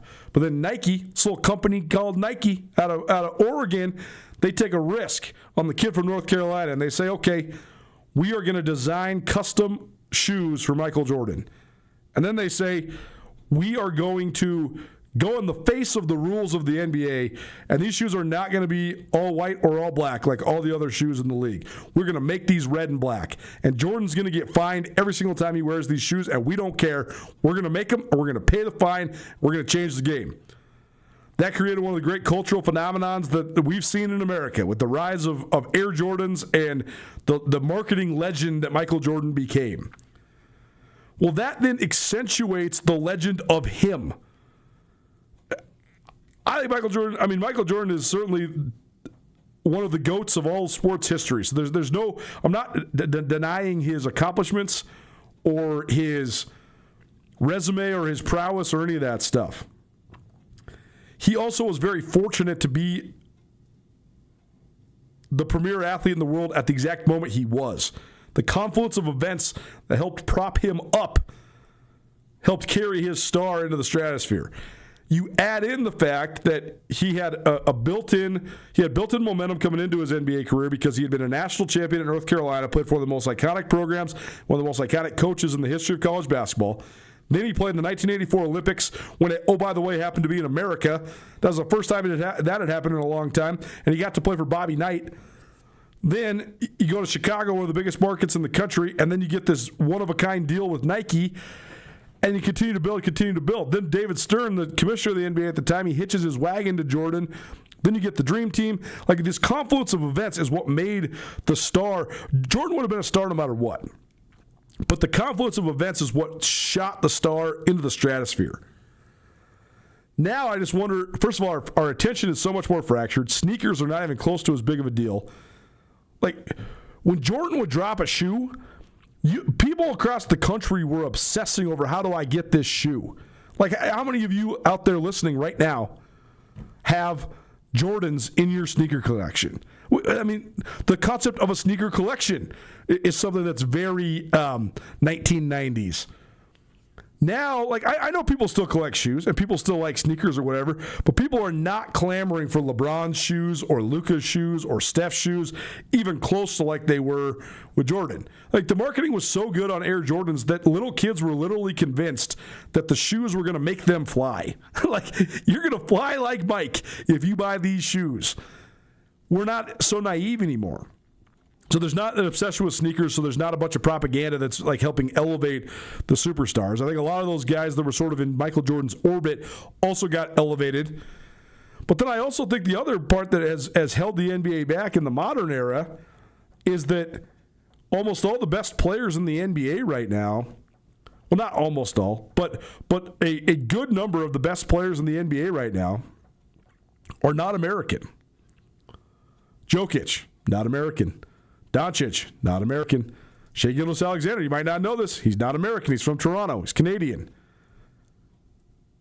Giannis Antetokounmpo, Greek, not American. I think that impacts things, and I don't know why American basketball fans don't buy into the non-Americans as much, but I think it's pretty clear that they don't.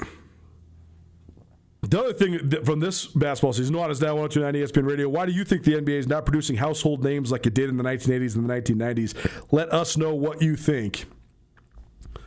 The other thing I was thinking about today is I think you have an aging group of superstars that are sort of still holding on to being the faces of the league, but they have not quite been able to pass the torch yet. But I do think that's coming to an end. LeBron James is closer to the end of the road than he's ever been before. The Lakers are going to lose tonight. They're going to get swept by the Thunder. Then what's next for LeBron? He's played now in the playoffs with his son. What else does he have to prove? Does he go somewhere else to chase one last ring? Or does he hang it up? I don't know. Kevin Durant has been on a million teams now ever since he left Golden State. How much gas does he have left in the tank? How many more rings does he think he needs to chase? Can he get another one? I don't know. But he's older now. Steph Curry, older. Draymond Green, older. So I think those guys aging out and sort of passing the torch might be able to help sort of revive the concept of household names in the NBA. But the other thing is there's been an inordinate amount of serious injuries to some of the best players in the NBA. Jason Tatum, Tyrese Halliburton, for the Celtics and Pacers respectively, they both tore their Achilles last year. They missed this entire year. That's 2 of the 10 or 15 best players in the league right there, out. Kyrie Irving tore his ACL last year for the Dallas Mavericks, out. Damian Lillard tore his Achilles for the Portland Trailblazers, out. Zion Williamson's been hurt constantly since he came out of Duke. He's a guy that people thought might be the face of the NBA, the future face of the NBA. That has not come to fruition whatsoever. He can't stay in good enough shape, and he's always hurt. Kevin Durant's been hurt more often than not lately. Luka Doncic has been out during the stretch run of the regular season into the playoffs. Tyler Hero in Miami was out for most of the year before he came back for the brief playoff stint that the Heat had. Darius Garland, who used to be a great player for the Cavs and then got traded to the Lakers, he was out for most of the year. DeJounte Murray was out for a good portion of the year. That's just bad luck, those guys being hurt. But I do think that impacts it because you're talking about, I just named, I think, 11 guys, and all those guys I think are top 25, maybe top 30 players in the NBA. Then there's the part that there's a bunch of other guys that just don't play at all. And I think that this also drives traditionalists, purists crazy. And I'm not trying to justify any of this stuff. I don't like the flopping. I don't like the complaining. I don't like the entitlement. I don't like any of that stuff.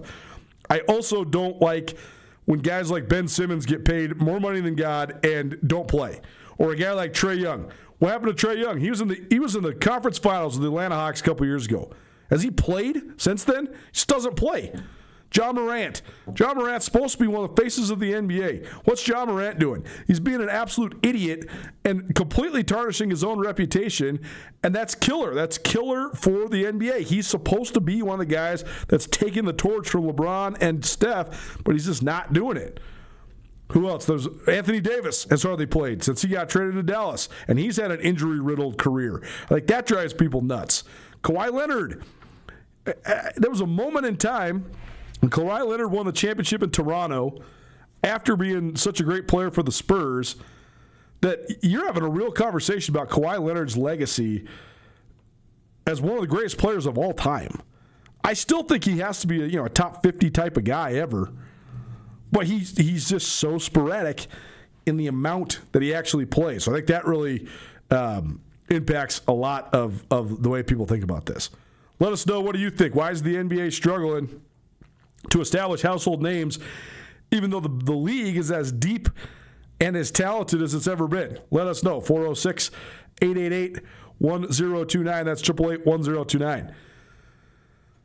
The other thought I had that's the biggest difference between the 80s and 90s and now is like when the Bulls were on their run, for example, who are the primary oppositions they had to go through?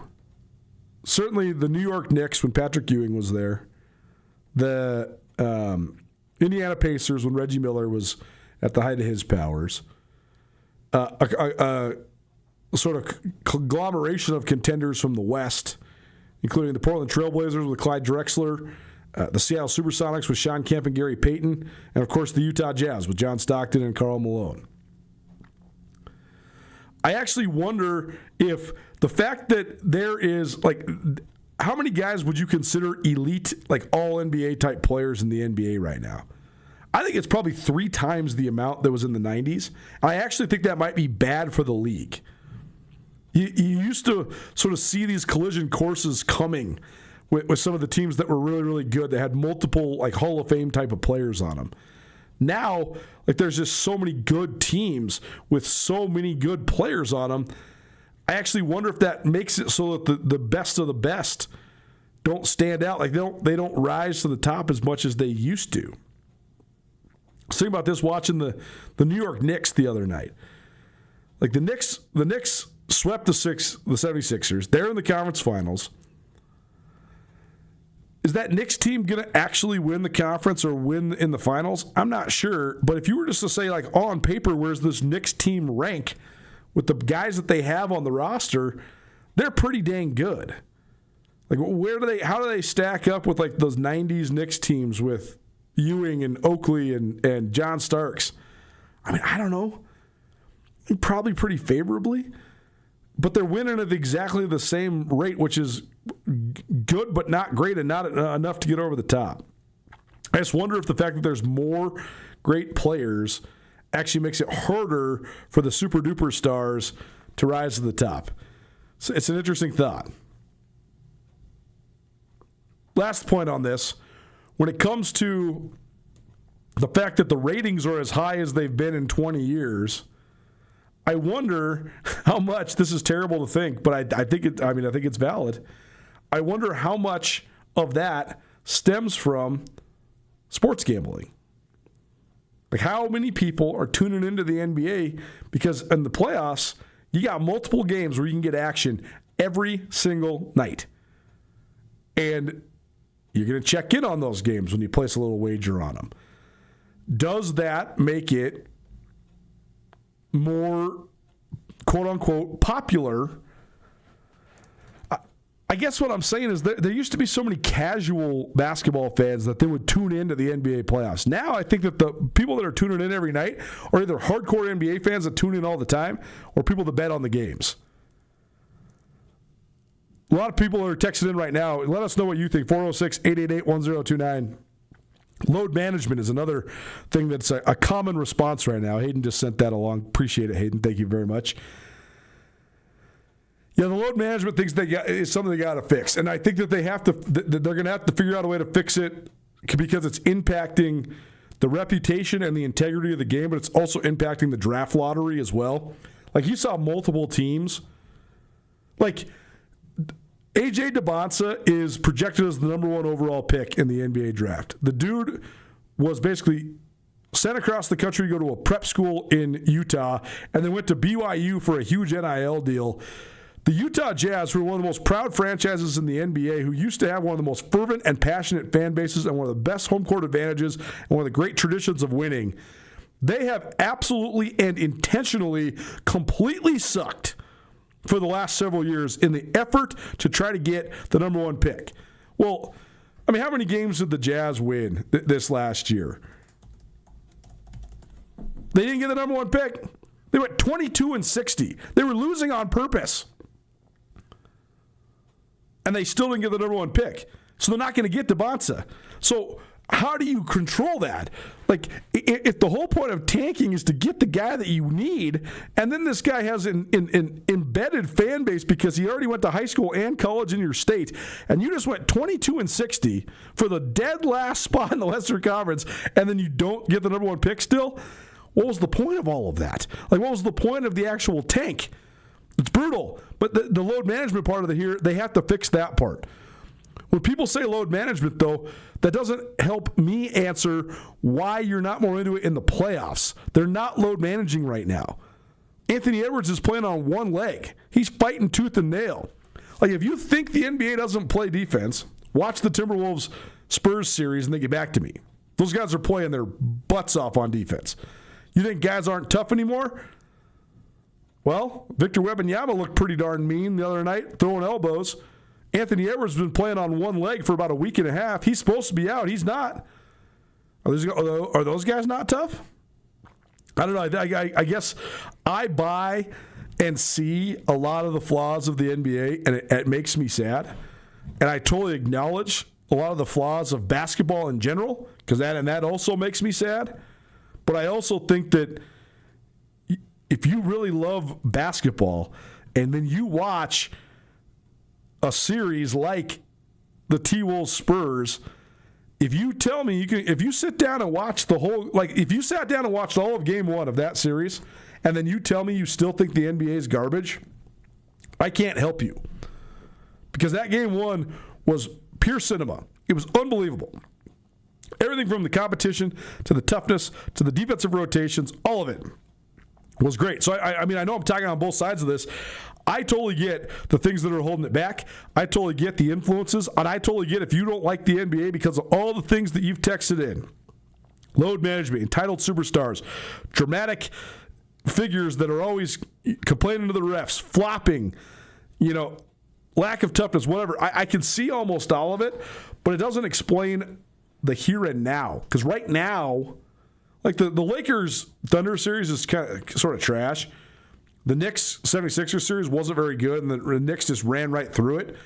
But like the T-Wolves Spurs series is awesome, and the Pistons Cavs series is competitive, and the Pistons have some good young talent, and people are just having a hard time buying in. Like Cade Cunningham is not on the tip of anybody's tongue as like a real central figure in the world of sports right now, and he is a all-NBA type guy who's in his early 20s, who was putting up crazy numbers. He took a franchise in Detroit that has been on hard times for a long time and took them all the way to the number one seed. I mean, again, he's not. I mean, he just turned 24 years old, but this guy's not on the tip of everybody's tongue. So why? Like what? He's not foreign, so that doesn't explain it. He's not that whiny. Like all the things you're saying that would make people not like him or like the NBA in general, I don't understand why he's not. Like he would because Cade Cunningham, if he played in the 80s or 90s, would be on his way to becoming a household name, if not a household name already right now, especially in a city like Detroit that loves its basketball. I just don't get what's eluding him. Let us know what you think. 406-888-1029. A long-winded but fun NBA debate. I want to continue it, so keep those texts coming in. 406-888-1029.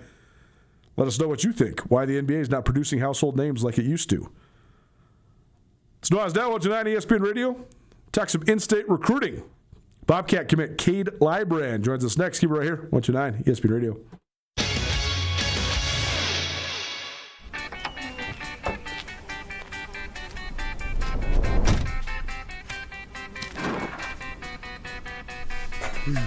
What do you expect me to say to her? She's getting married in 30 minutes. We're doing everything we can. John, can you hear me? John.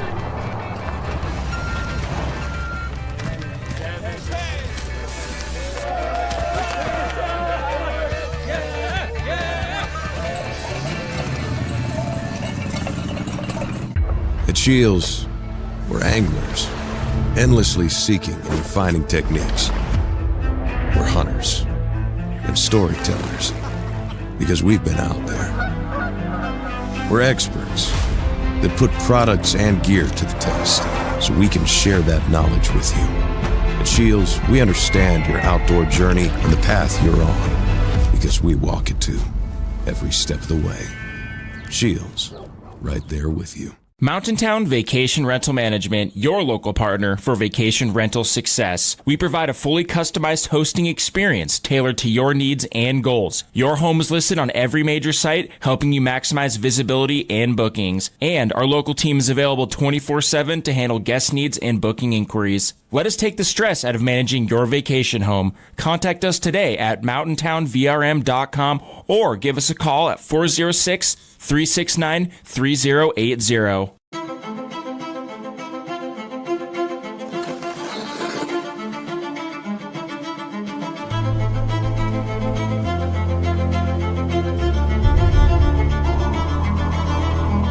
The rare moments in life, they're not just few and far between. They're meant to be treasured.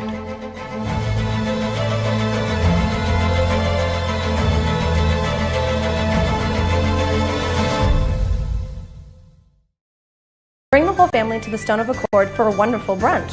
From traditional comfort food to eclectic specials, there's something for everyone to enjoy. And it wouldn't be a proper Missoula brunch without an Irish coffee and a mimosa. The Stone of Accord, Irish fare with Montana flair. Restaurant, liquor store, and casino. At the Stone of Accord, we use the freshest ingredients to create our homemade traditional Irish classics, fresh salads, and creative specials. Come enjoy our warm, family-friendly atmosphere. The Stone of Accord, Irish fare with Montana flair. Restaurant, liquor store, and casino.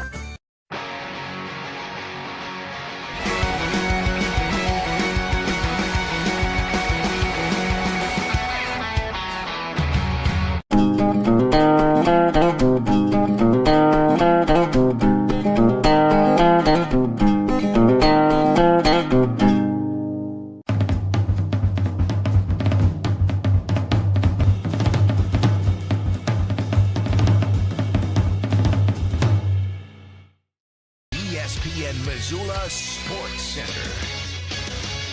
The Eagles are the city champions for high school baseball in the Garden City. Hello, I am Hayden Smith. Missoula Big Sky Baseball secured the city title by beating Hellgate 8-3 last Thursday night at Ogren Park. The win put them at 3-1 against their two crosstown foes in conference games, while Sentinel finished 2-2 and Hellgate ended 1-3. It's the second consecutive season Big Sky has earned the city champs label through the 2 years that the Missoula schools have been sponsoring the sport, and it's the first time they've achieved it under head coach William Keffler. Big Sky needed the win over Hellgate for more than just bragging rights. The Eagles had lost 2 games in a row, including a game against Sentinel on Tuesday, heading into their final crosstown showdown. The Eagles had started conference play with a 5-0 record in the Western AA before the back-to-back losses. Big Sky lost 7-4 to Kalispell Glacier on Saturday, dropping to 10-4-1 in overall record. Big Sky, however, still leads the Western AA standings with 1 conference game remaining in the regular season. The Eagles play Butte on Tuesday before finishing the regular season against East Helena. Bozeman Gallatin has dominated the Eastern AA in baseball so far this spring. The Raptors are undefeated and are riding a 14-game winning streak into the stretch run of the season. The Eastern AA features 8 schools participating in baseball, while the West features 5 teams in the race for the postseason.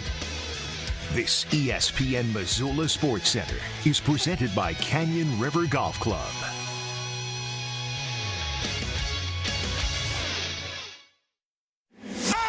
It's Nuanez Now on 102.9 ESPN Missoula. Watch the show statewide on SWX Montana Television.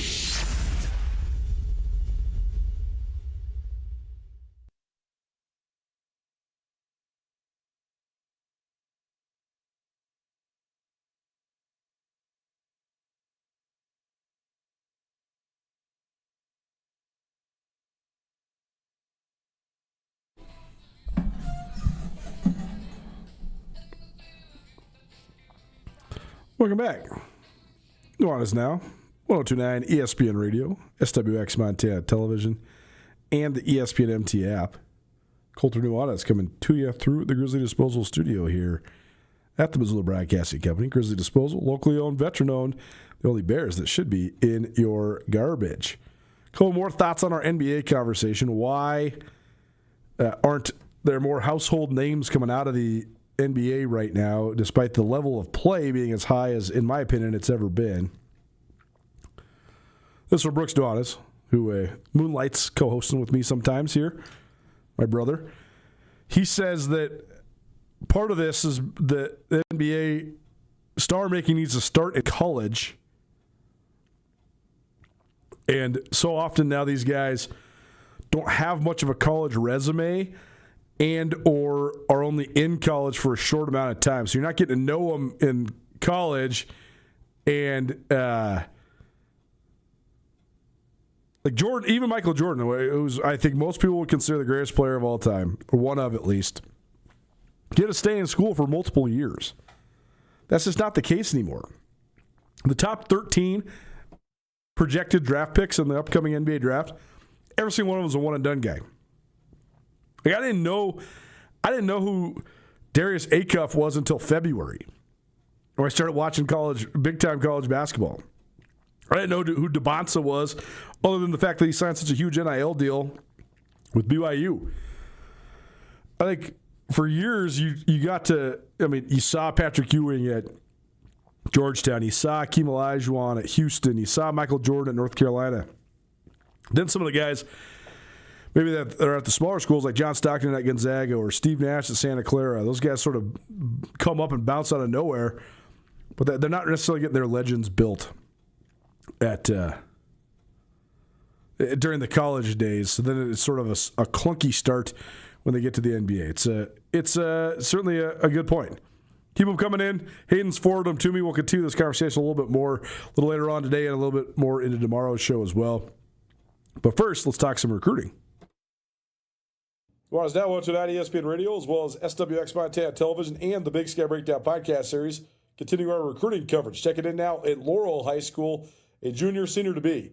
Cade Lybrand joining us here on Nuanez Now. He's committed to Montana State. Cade, thanks for being here, man. Thanks for having me. First of all, just take us through the whole process for you. Montana State, when they land on your radar, and just sort of take us through what the recruitment's been like here this spring. It's been really good. They first reached out last football season. I went to a game day, and I've just been talking to the coaches here and there, And then came springtime, I was out for a couple junior days where the second one they ended up offering me, and I decided that Bozeman was the place I wanted to be at, and that's just how I kind of thought about it. It was all good, and I see you wearing a Montana State National Championship sweatshirt. So when they get in touch with you and you sort of start to see the experience, and then all of a sudden they start rolling. And then it gets to the point where they beat the Grizz twice in the last month of the year, and then they go to the national championship game, win the national championship game. How much did that sort of watching that increase your interest in becoming a Bobcat? It just showed to me what they're all about and how serious they are about it, and I guess just the overall of it. It just kind of it's just the place I wanted to be, and I wanted to be a part of that success. Well, I know you had offers from Montana too. So, what set the Cats apart from the Grizz, do you think? I guess I really liked both facilities, both coaching staffs, but it's a little bit closer to home, and my mom went to Bozeman, so we've always been Cats fans too. So that also altered in my decision a little bit, but I just felt more connected to Bozeman than anywhere else. How about the coaching staff? What sort of conversations have you had with them, and what are some of your impressions of Brett Vigen and his coaching staff? All their coaches are great. I had great conversations with coaches from both Bozeman and Missoula, and I just felt a little more connected to Bozeman and I got to learn more about it and decided that's I wanted to be a part of that.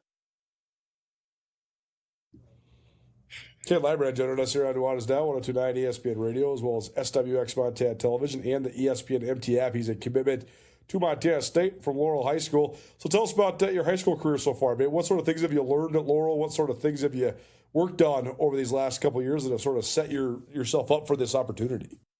Well, when I was a freshman, I didn't really play much. I didn't see the field a lot, especially on varsity. I didn't play at all. And then I got to start as a sophomore due to lack of depth, and that overall just kind of got me more and more experienced and just kind of prepared me for the years coming up. And then I, of course, got in the weight room a bunch, and then that just kind of made me where I am for football. And the coaches that we have here led me all the way. Yeah, what's that process been like? Because, I mean, you have great size for being a high school junior. So what's the process been like for you just putting on the weight? Is that something that comes naturally to you, or is that something you have to dedicate yourself to? How's that part gone? I definitely have to try a little bit harder to put weight on, but I think me being a little bigger, it's a little bit easier for me to put more weight on than most kids and build more muscle and just overall get like a bigger frame. Do you play other sports? Yes, I do track. Nice. Okay, so how much what have you gained from track that has helped you also maybe develop into a Division I type of athlete? I guess the biggest thing is always go out there, give it your best, compete, and just do as much as you can to be the best. Have they talked to you much about just what side of the ball you're going to play, what position you're going to play? I know you're offensive, defensive lineman. Is there a spot you like more? Is there a spot you think you fit best at the D1 level?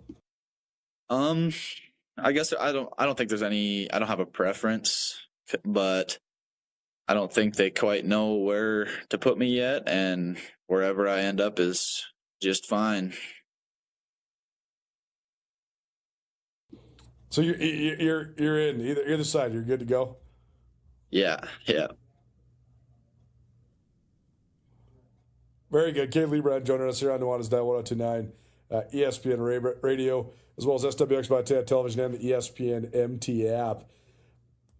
How about just coming into this senior year then? What sort of prospects do you think Laurel has? You guys have always had a strong program, really competitive program. So how are you feeling about going into your senior year? What sort of things are you excited about for this upcoming football season? I feel really good about it. Hopefully we can make it a little farther than we did last year, and hopefully we can, I guess the goal is to win a state championship, but we've got a great group of seniors and younger kids coming up too that, I mean, we've known this team for quite a while now, and we know what the potential it has, and hopefully we can take it all the way. Does making this college choice, does that relieve some stress on you? Or how's it? I mean, does it clear your mind kind of going into your senior football year? It definitely helps a little or a lot, but I guess mostly it just helped me. Like, you know, this is where I'm going to be from now on. I don't have to worry about going all the places all the time. Like, I don't have to worry about where I'm going this weekend kind of deal. And it just, I mean, it obviously saves money on gas and plane tickets and stuff, but definitely a big relief. Yeah, I'm sure, no doubt. So what's the next couple of months hold for you then? Obviously, you got to finish up track here in May, but then in June, July, you doing any camps or you doing anything else to sort of help yourself improve this summer? Yep, we're doing a team camp out in Butte, and then I'm for sure doing one of the Bobcat camps, and I'll probably end up doing both of them. But as far as that goes, that'll probably be it for me this year. I mean, just lift and get better and better each week. Well, very cool, and excited for you to have this decision sort of made going into your senior year. I think that'll certainly help you. Last thing for you, when you first did make the commitment, and you call the coaching staff, you tell them, what was that moment like for you? What did that feel like to sort of know that your future was set with the Bobcats? It was amazing. I mean, I wouldn't have wanted it any other way. I mean, my mom and dad were both there. We were actually at a track meet when I did it, so it was good experience. Yeah, what's your folks think? They must be proud of you. Oh yeah. My dad, he played in college, and he's always wanted me to kind of follow in his footsteps. But I mean, he didn't care where I ended up. I guess neither of my parents really cared, but they were definitely leaning a little more towards Bozeman, and so was I. So I'm glad to be committed there. Yeah. Nice. Where did your dad play at? He played at MSU Northern up in Haber. Okay. Cool. Very good. Well, very good. Well, appreciate the time, man. Best of luck with everything here to finish up your junior year for track and all the rest of it. And best of luck with your senior year. We'll certainly be keeping tabs on you. We'll probably reach out again before signing day, but thanks so much for taking a minute here today. Yep. Thanks for reaching out to me.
Bring the whole family to the Stone of Accord for a wonderful brunch.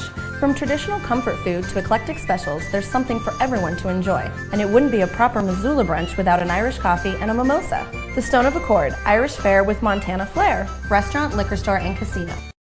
At the Stone of Accord, we use the freshest ingredients to create our homemade traditional Irish classics, fresh salads, and creative specials. Come enjoy our warm, family-friendly atmosphere. The Stone of Accord, Irish fare with Montana flair.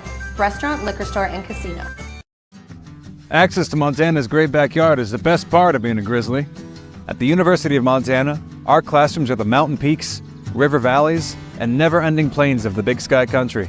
We provide students with the hands-on training to protect and enjoy hunting, conservation, and stewardship.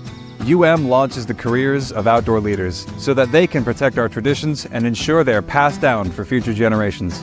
Because what's made in Montana is remaking the world.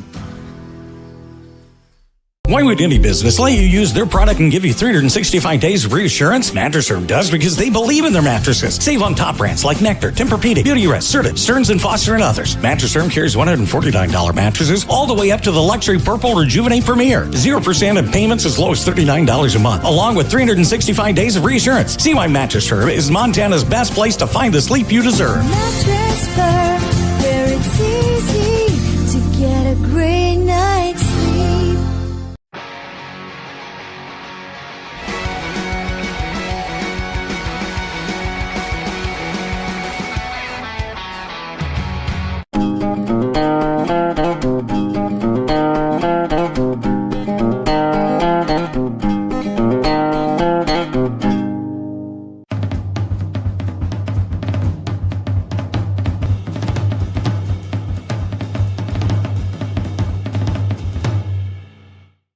Nuanez Now on 102.9 ESPN Radio Missoula.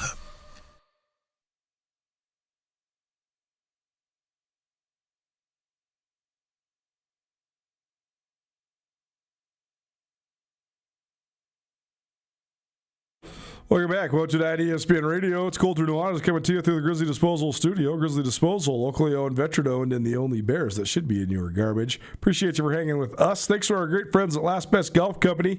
Last Best Golf Co. started in the garage 3 years ago with one goal: to deliver tour-quality club fitting and precision builds to golfers across western Montana. They've since outgrown the garage, and they're now located 517 South Orange Street in Missoula. If you're familiar with the Garden City, it's right there at the corner of Orange and 4th. These guys, they bring you in there, they have a simulator in there. And they're going to analyze your swing and tell you, okay, here's what you need. Everything from grips to shafts to club heads, all that sort of stuff. They're going to build you basically custom golf clubs.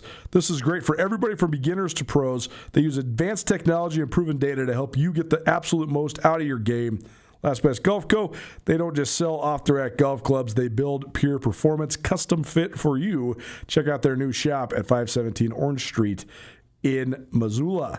Missing the show, you can always find it on the Nuanez Now podcast. Spirited debate about the NBA. We're going to continue that tomorrow because we've gotten a ton of sweet texts and feedback and all that. So I appreciate you for being a part of the conversation.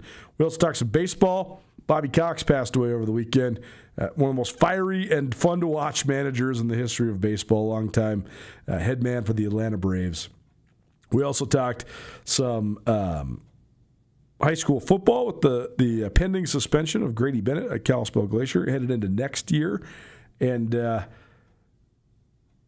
a whole bunch of other talking points from throughout the weekend and some of the best of the weekend, et cetera. You can find it all on the Nuanez Now podcast, which is available on all your various podcast hosting platforms. Please rate, review, subscribe. Talk a little bit of track and field tomorrow. I got some of the top athletes in the state that are. So it's the Big Sky Outdoor Championships this week in Portland, Oregon. So we've been doing track interviews pretty much every week for the Cats and the Grizz. We're not going to. I think everybody leaves tomorrow, so we're probably not going to have time to round them up. But we'll certainly have some coverage of what's going on there, and then we'll have some interviews on the other side for the people that do the best. But I have a list of some of the top athletes for both the Cats and the Grizz from Montana and from outside of Montana that will be fun to watch this upcoming weekend. We'll also have some of the best track marks from over the weekend in high school track as well. So that's all coming up tomorrow. We're also going to hear from a whole bunch of fun guests this week, including Bobby Kennedy, head coach for the Grizz, as well as his new offensive line coach, Brent Myers. We're also going to continue our recruiting coverage as well. I still haven't laid out what's going where, so I can't tell you when, but we'll have some promos running on the radio leading up to it. And, of course, we'll see you every single day between 4 and 6 p.m. right here on 102.9 ESPN Radio. We'll see you on the other side tomorrow. Have yourself a wonderful Monday evening and be good. Nuanez Now, 102.9 ESPN.